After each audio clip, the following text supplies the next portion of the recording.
আপনারা মনে করেন না যে এইগুলো করে আপনারা পার পাবেন, কেননা এই 16 কোটি মানুষের সঙ্গে যে বেইমানি করা হচ্ছে, যেভাবে তাদেরকে প্রতারণার শিকার করা হচ্ছে, এটা আমি বলবো যে আইয়ুব ইয়াহিয়াকেও ছাড় মানিয়ে দিচ্ছে।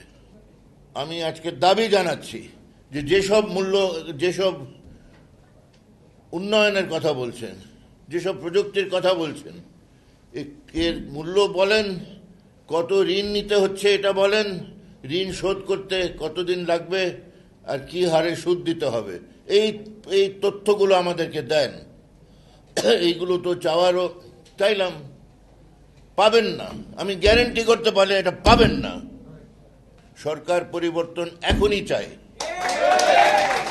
নির্বাচন দেন, আমি বলছি না অন্য কোনোভাবে, নির্বাচন দেন। আমি কালকেও বলেছি এই বছরের মধ্যে নির্বাচন দেন। আপনার যদি সৎসাহস আছে, বুকের পাটা আছে, নির্বাচন দেন। সংসদীয় গণতন্ত্রতে 2 বছরের 1 বছরের মধ্যেও নির্বাচন দেওয়া যায়, যখনই আস্থার একটা চ্যালেঞ্জ হয়।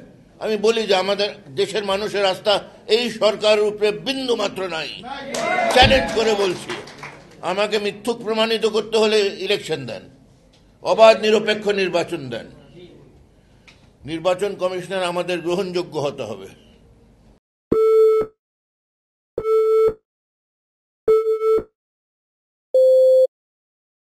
বেশি কথা আমি বলতে চাই না, কেন উনি সব কিছুর ঊর্ধ্বে থাকেন, কিন্তু সব কিছু আর কেন আমাদের দুর্বলতা, ওনার আমার দুর্বলতা।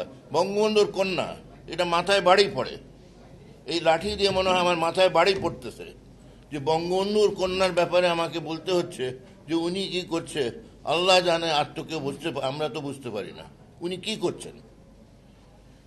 2 টার্ম 10 বছর হওয়ার পরে প্রাইম মিনিস্টার হঠাৎ বললেন যে আমি আবার আরেকবার হব। ওই রাত্রে কি ঘটনা ঘটলো আমিও জানি না, আপনারাও জানেন না। কি ঘটেছিল আমি বলি, এটার উপরে সবাই একটু গবেষণা করেন। কি ঘটেছিল সে রাত্রে? এখানে কেউ তো একজন ভোট দেয় নাই, তো আমরা তো সবাই ভোট দেওয়ার ব্যাপারে আমাদের আগ্রহ আছে, সবসময় আমরা ভোট দাবি করেছি।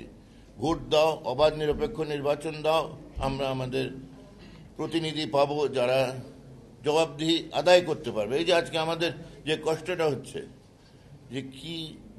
যে প্রকল্প যেগুলো হচ্ছে উন্নয়নের নামে, এর মূল্য বলো, কত ঋণ নিতে হচ্ছে, কত ঋণ এই ব্যাপারে কয় বছরে শোধ হবে, কত এখানে আমাদের যে দেনাটা কত হবে, এটা জানা দরকার আছে। এটা আমি বলি যে আমি আবার বলছি, আমি দাবি করি, কিন্তু এটাও বলতে পারি যে আপনারা দেখেন সবাই যে আমি দাবি করছি, এটাকে অন্যায়ভাবে দাবি করা।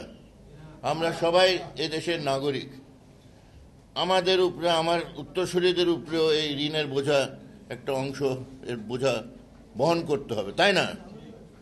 তো আমার এটা কি জানার অধিকার আছে কিনা, তো আমি সেই অধিকারে, আপনাদের সকলের অধিকার, আমাদের অধিকারের কথাই বলছি যে আমরা কি চাচ্ছি। যে ভাই বলছো কি প্রকল্পগুলো করছি, অসাধারণ উন্নতি হচ্ছে আলহামদুলিল্লাহ, কি কত যে এই যে বিদ্যুৎ তৈরি করার হচ্ছে, অমুক হচ্ছে, ঠিক আছে, ভালো কথা। গ্যাস আনা হচ্ছে, ঠিক আছে, কিন্তু এটা মূল্য তো গোপন রাখা যায় না। গণতান্ত্রিক আমাদের সংবিধানও এটাকে বলে না যে সরকার এইসব ব্যাপার গোপন করবে, বলবে না যে আমি বলিব না, জানি কিন্তু বলিব না, এটা বলা যায় না। এটা জনগণ হলো ক্ষমতার মালিক, জনগণ হলো অর্থনীতির মালিক। জনগণ 100 বার দাবি করতে পারে যে আমাদেরকে যা কিছু করো জানাও, কি করছো, কি মূল্যে করছো, আমাদের দেনা কত হবে, এই বছর কত হবে, আগামী 5 বছর, 10 বছর, 25 বছর কত হবে। তো এই দাবিটা আমি খুব আজকে সবচেয়ে 1 নম্বর দাবি হিসাবে তুলে ধরতে চাই। আর আপনাদেরকে বলি যে আপনারা পরীক্ষা করে দেখেন যে আমার এই দাবিকে কিভাবে তারা কি উত্তর দেন, যে আপনারা কেন এই হিসাব দেবেন না, কেন বলবেন না গত 12 মাসে উন্নয়ন প্রকল্পের নামে কত হাজার হাজার কোটি টাকার ব্যয় করেছেন এবং কত জিনিস ভবিষ্যতের দেনা আপনারা গ্রহণ করেছেন ঋণ হিসাবে। এইগুলো পেলে কিন্তু আপনারা আমাকে এই বক্তৃতা এগুলো বলতে হবে না, আমাকে বক্তৃতায় বলতে, আমি একটু থেমে যাই, আজানটা শেষ হোক, 5 মিনিটে শেষ করে দেব। তথাকথিত কি সংসদ শোনা যায়? তথাকথিত অনেকে পার্লামেন্ট বলছেন। আমি তো কোনো পার্লামেন্ট আমার চোখের সামনে আমি দেখি না। এই পার্লামেন্ট শব্দ সুন্দর শব্দ, সংসদ সদস্য সুন্দর শব্দ, সাংসদও সুন্দর শব্দ, এটা চোখের সামনে দেখা যায়। সাংসদ বললেই তো একজন সাংসদ হয় না, নির্বাচিত সাংসদ বললেই তো সে নির্বাচিত হয় না। ঠিক আছে, সাংসদ হয়েছেন, নির্বাচন কি ধরনের হয়েছে সেই রাত্রে 29 তারিখের রাত্রে সেটা গেলাম না। আপনারা ধরে নেন যে আপনারা নিজেকে নির্বাচিত সাংসদ বলতে লজ্জা বোধ করেন না, ঠিক আছে, হয়ে গেছেন সাংসদ, মাননীয় সাংসদ। তো মাননীয় সাংসদ এর কোনো কাজ আছে কিনা? আমি বলি, যেদিন থেকে সেই তথাকথিত নির্বাচনের মাধ্যমে তারা নির্বাচিত হয়েছেন সেদিন থেকে আজ পর্যন্ত আপনারা কি বক্তব্য কোথায় রেখেছেন দেশের গুরুত্বপূর্ণ বিষয়গুলোকে নিয়ে? কোথায় জানতে চেয়েছেন আয় ব্যয়ের হিসাব? কোথায় জানতে চেয়েছেন যে প্রকল্পকে কি মূল্যে করা হচ্ছে? এই মূল্য খুব চড়া দামে করে কত আমাদের ঋণের বোঝা চাপানো হচ্ছে জানার চেষ্টা করেছেন কিনা? যদি না করে থাকেন, বিশ্বাস করেন এই জবাবদিহিতা আপনারা কবরে থাকলেও আমাদের উত্তরসূরিরা কবর থেকে বের করে আপনাদের কাছ থেকে এটা দাবি করবে। সেই সুদের যে বোঝা, এইগুলোকে যদি আমরা 1 বছর 2 বছর 4 বছর 5 বছর পরে যোগ করে দেখি, এই ঋণের বোঝা সামলানো কি কত কঠিন হবে। আজকে আমি এই কথাতে যেতে চাচ্ছি না, আমি শুধু বলছি যে যখনই তথ্যগুলো দেওয়া হয় যে অসাধারণ উন্নতি, আমার তো মানে বয়স হয়েছে এখন, আমাদের কথা আমাকে মনে পড়ে কাদের কথা জানেন?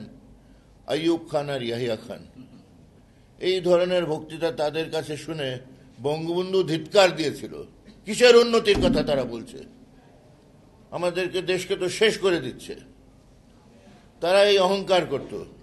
আইয়ুব খান অহংকারের শুরু বলতো এইসব, এই বঙ্গবন্ধু তখন জেলে, যে এদেরকে বোঝে না যে আমি কি ধরনের উন্নয়ন করে দিচ্ছি, চারিদিকে উন্নয়ন।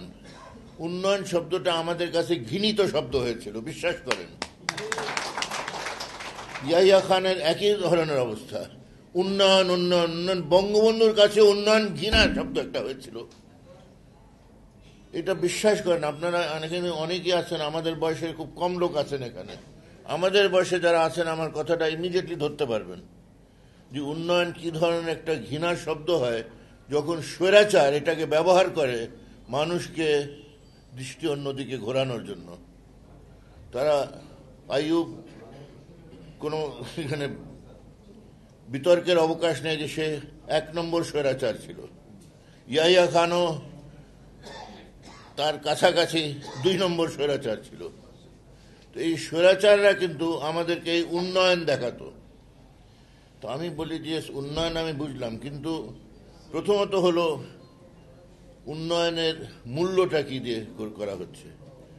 এই উন্নয়নের মূল্য যদি হতো যে হ্যাঁ আমাদের ঋণ এর বোঝা চাপানো হচ্ছে না এবং ঋণের বোঝা বাড়তে থাকবে না, এই সাইড আমি বলি যে সরকার কেন এখন এইগুলো করা হচ্ছে আমাদেরকে নির্বাচিত সরকার হিসাবে নিজেকে সামনে তুলে ধরে। আরও আমার সবচেয়ে বেশি দুঃখ যে আমি কিন্তু বঙ্গবন্ধুর একজন ক্ষুদ্র কর্মী হিসাবে উনি আমাকে সেই রাজনীতিতে এনেছিলেন এবং খুব কাছে থেকে ওনাকে আমি তার সেবা করতে পেরেছি, তার সেবক, তার একজন কর্মী হিসাবে। আমি বুঝতে পারি যে ওনাকে কিভাবে আজকে এই যে দুঃখ করলেন আমাদের বঙ্গবীর। আমি জানি যে বঙ্গবন্ধুর প্রতি ওনার যে অন্তর থেকে যে শ্রদ্ধা স্নেহ, সেটা তো উনি বলতে পেরেছেন। আমিও মানে তুলনা না করলেও বলবো যে আমি সারা জীবনে ইতিহাসে যাকে সবচেয়ে বেশি শ্রদ্ধা করেছে, স্নেহ যিনি আমার ভাজন ছিলেন, সেটা হলেন বঙ্গবন্ধু। এটা নিয়ে কোনো বিতর্কের অবকাশ নেই। কিন্তু ওনাকে আমরা আজকে কিভাবে তার নাম ব্যবহার করছি, যেন তেন ভাবে যেসব জিনিসকে ওনার নামে করা হচ্ছে, যেসব অপচয় দেশে হচ্ছে, যেসব জিনিসকে বলা হচ্ছে উন্নয়ন উন্নয়ন উন্নয়ন, এই উন্নয়ন যখন আইয়ুব ইয়াহিয়া করেছিল, বঙ্গবন্ধু ঘৃণা করেছিলেন। কেন? ওই যে যে জিনিসগুলো তারা দাবি করছিল সব কিছু কিন্তু ঋণ নিয়ে।